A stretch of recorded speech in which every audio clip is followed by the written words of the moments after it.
دیگه حدیث ها میاد جناب رسول صلی الله علیه و آله میگه وقتی خداوند حضرت جبرائیل خلق کرد، جبرائیل علیه السلام میگه در 40,000 سال 2 رکعت نماز خون، و خاطره که شکرانه ای که خداوند او را خلقش کرده است. 20,000 سال 1 رکعت، 20,000 سال 1 رکعت، بسیار نماز طولانی دراز.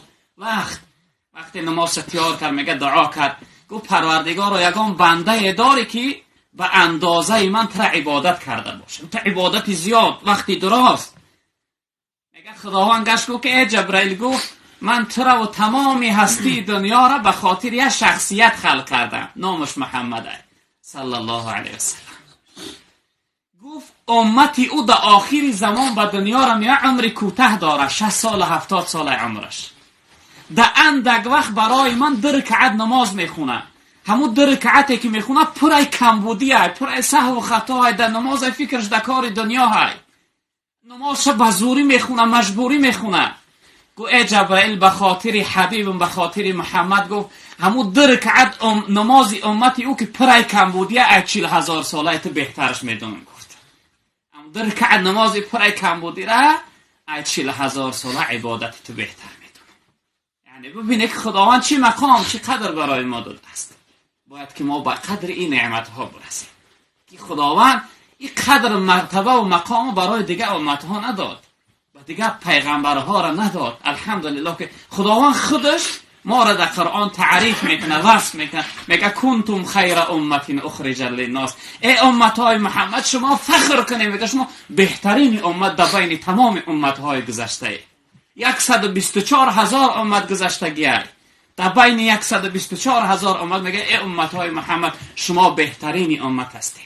در شب معراج وقتی جناب رسول الله به خداوند صحبت میکنه، گویا پروردگار من بهترین پیغمبرها، امتم بهترین امتها، چی سبب ای که امت من در آخر دنیا به دنیا را آوردی و برای چی که برای امت من عمر کوتاه دادی. میگه خداوند گفت که ای حبیبم، گفت ای محمد، گفت امتی تر در آخر دنیا به دنیا را آوردم که چی کم در خاک خواره و در گور کم خواره، وقتی که بندگی کرد اندک وقت بزگره و ایس قیامت شد و در حال با او را در جنت بدرارمش.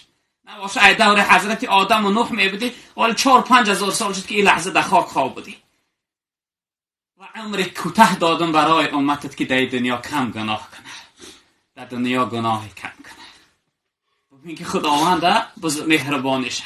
جناب رسول اکرم صلی الله علیه و آله میگه که اهل الجنه 20 و 100 صف 80 من هذه الامه. میگه در روز قیامت جنتی ها 120 صف میشوند. اگه خداوند عدد او را خودش میدونه، میگه 80 صف جنتی ها امت های منن. 120 صف 80 تاش امت های منن، 40 صف دیگهش امت های دیگه پیغمبر ها. نگاه کنید که چی مرتبه و مقامی بلند. یا در حدیث دیگه میگه ان الجنه حرمت علی الانبیاء حتی ادخلها. میگه جنت درمدنش حرامه برای تمام پیغمبرها حتی که من ندارم. میگه و حرمت علی الامم کلها حتی تدخلها امتی. میگه برای تمام امتی گذشته درمدن جنت حرامه تا امتی من در اون نداره. ببینید فضیلت و مقام و مرتبه خداوند برای ما داده است. باید به قدر ای برسیم، شکرانش به جا بیاریم. جنت برای حتی در آیتی که در سوره وضحا خونده ولا سوف یعطیک ربک فترضی، خداوند گفت در برابر گناهکارای امتت ای محمد، گفت ترا ای خودم راضی میگردم، چنده که شفاعت کنی کدومشه که بخواهی من ای دوزخ خلاص مینم به سبب شفاعتی تو. میگه جناب رسول الله را پرسیدن که در کدام حالت ای پروردگار راضی میشه؟ گو ان لا ارضا و واحد من امتی فی النار. گو من ای پروردگار راضی نمیشم اگر یک امتم در دوزخ بمونه، اگر یک امتم در دوزخ بمونه. گو من ای پروردگار تا آخرون گناهگار امت مگو ای دوزخ نگیرم، من جنت نمیرم. ببینید دلسوزی جناب رسول اکرم صلی الله علیه و سلم. وقتی در روز قیامت جبرائیل میگه ای خاک میخیزونش، میگه قم یا حبیب الله، قم یا صفی الله، ای حبیبی خدا، ای صفی خدا، ای نبی خدا، بخی ای خاک. میگه جناب رسول الله نمیخیزه.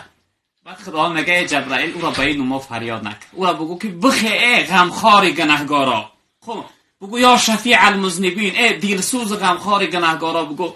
میگه وقتی حضرت جبرائیل میگه ای شفیع ای غمخوار گناهگارا، جناب رسول میگه ای خاک میخیزه، خاک ها ایریش و رخساره هاش میریزه، میگه هر سو میکاوه. جبرائیل میگه چی میکنی؟ میگه امتام در گجاهن. من در خاک خواب بودم، خداوند به امتهای من چی کرد؟ اونا را گجا برد. اونا همش امید شفاعتی من نداشتن. و میگه جبرائیل میگه قسم به عظمت و جلال الله، یکمین شخصیت ای خاک خستستی امتات همه خواهن. میگه جناب رسول الله میگه ای جبرائیل، میگه قسم به عظمت و جلال الله، میگه امروز میون من محکم میبندم، از قفای کار بار گناهگارای امت میشه.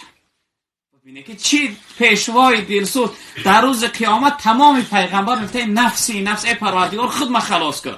حتی حضرت ابراهیم میخسته میگه که الهی ای پروردگار، میگه انا خلیلک ابراهیم، من دوستی تو من ابراهیمم، در دنیا با مقام خلیلی رسوندیم، در آخر گفتی سلاما علی ابراهیم، ای ابراهیم تو با سلامتی رسیدی که ای امتحان من سلامت گذشتی، من همو ابراهیمم، لا اسالک الیوم اسحاق ولا اسماعیل، من امروز اسحاق اسماعیل بچه ها ما تو نمیپرسم، خود ما عذاب خلاص کرد. پروردگار میگه خلیلی، میگه ابراهیم هل رأیت خلیلا یعذب خلیله، میگه ابراهیم یگان دوست دیده که دوست عذاب داده باشه؟ میگه پروردگار قهر غضب تر دیدم، دوستی خود ما فراموش کردم. تمام پیغمبرها حضرت یعقوب میگه پروردگار هم یوسفه که ای داغش سوختم و کور شدم، هم یوسف امروز در کارم نیست، خودش میدونه جوابگویش، خود ما خلاص کرد. تمام پیغمبر میگه که نفسی نفس، ای پروردگار نفسی خود ما خلاص کرد. جناب رسول اکرم صلی الله علیه و آله گریه کرده، میخسته ایجاش می اومده به نزد عرش پروردگار، سر در سجده می اومده، با چنان میگه میگریسته که ای گریه جناب رسول میگه عرش و لوح و قلم همه در گریه میزدن، جنت و دوزخ همه در گریه میزدن، میگه در لرزه میزدن. حتی میگه عرش میگه که ای پروردگار این محمد چیزی میگه بتیش که گریه ای دلهای ما را پاره پاره کرد، دیگه طاقت شنیدن گریه را نداره. جناب رسول الله میگه که ای پروردگار، میگه من امروز رنگ دیگه پیغمبرها نفسی خود من نمیپرسم، من ای امتها میپرسم، امتها ما ای عذاب خلاص کن. بعد خدا میگه که حبیبی محمد، میگه ای جان ای محمد، میگه ارفع رأسک، سرت بردارک، سرت بردار سرزه، دیگه گریه نکن، بردار سرت. قل یسمع، بگو چیزی میگوی گوشت میکنم، سل تعطى، بپرس چیزی میپرسی برای تو میتونم، و شفاعت و شفاعت که امروز شفاعت کنندتی. وقتی همه را حساب کتاب میکردن، میگه جناب رسول الله صلی الله علیه و سلم همراهی دیگه پیغمبرها و مؤمنها میبردن در جنت داخل میکردن. یک گروه گناهگارای امت خداوند برای نشون دادن که اگر همین پیغمبرتون نمیبود حال شما بود چی بود، عذاب شما چی بود، دوزخ میبرده. بعد جناب رسول الله صلی الله علیه و سلم در جنت داخل شدگان، قطع حضرت آدم علیه السلام و حضرت نوح دیگه پیغمبرها در گیردش، میگه جناب رسول در یک تختی بلند نشسته، حضرت آدم در طرف راست، حضرت نوح در طرف چپش، در حدیث میزگره. بعد میگه در همین حالت حضرت جبرائیل با پل صراط میگذره، نگاه مینه که یک گروه گناهگار امت در عذاب در دوزخ. بعد اونا میگفتن که ای جبرائیل، برای حبیبی ما را، پیغمبری ما را ای حالتی ما خبردار که ما در دنیا با امید شفاعتی او بودیم، خودش رفته است در جنت در راحت، ما در عذاب میجا، برای خبر که حال ما را برای پیغمبرمون. میگه جناب وقتی جبرائیل میرفت است در جنت، میدونه که جناب رسول الله در سرش یک تاج نور موندگی، حضرت نوح در یک پیمانه جنت، میگم شربت های جنت ریختگی داده شده در دست تا ناخورده حاله. بعد جبرائیل میگه که ای محمد، تو در عیش عشرت در خوشحالی امت در عذاب. میگه وقتی جناب رسول الله سخن میشنیده همون چیز ای دست میافتاده، میگه ای دست میافتاده، میگه یک گروه امت در دوزخ در عذاب. اونا گفتن که ما با امید شفاعت او بودیم، خودش در راحت، ما اینجا در عذاب. میگه جناب رسول الله میخسته ای بالای تخت نور، دو میگرفته سین دروازه بیرون جنت بیرون بسنی دوزخ.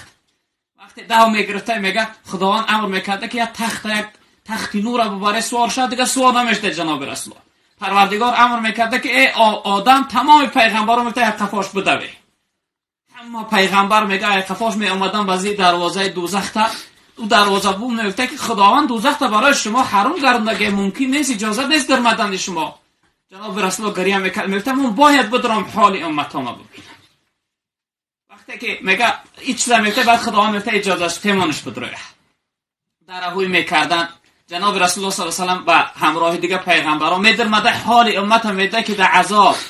بعد میگه پروردگار میگه برای چی که همراهی همین امتام نه آوردی من عذاب تا ای حال اینها خبردار شم. وقتی اینها در دوزخ بودن که جا من جنت بود.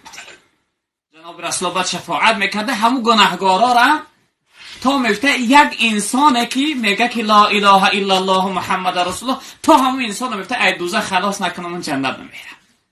یعنی که جناب رسول اکرم صلی الله علیه و سلم چی مقام بزرگ در نزد خداوند داره که پروردگار وعدش کرد که در برابر گناهگارای امت من ترا راضی میکرد.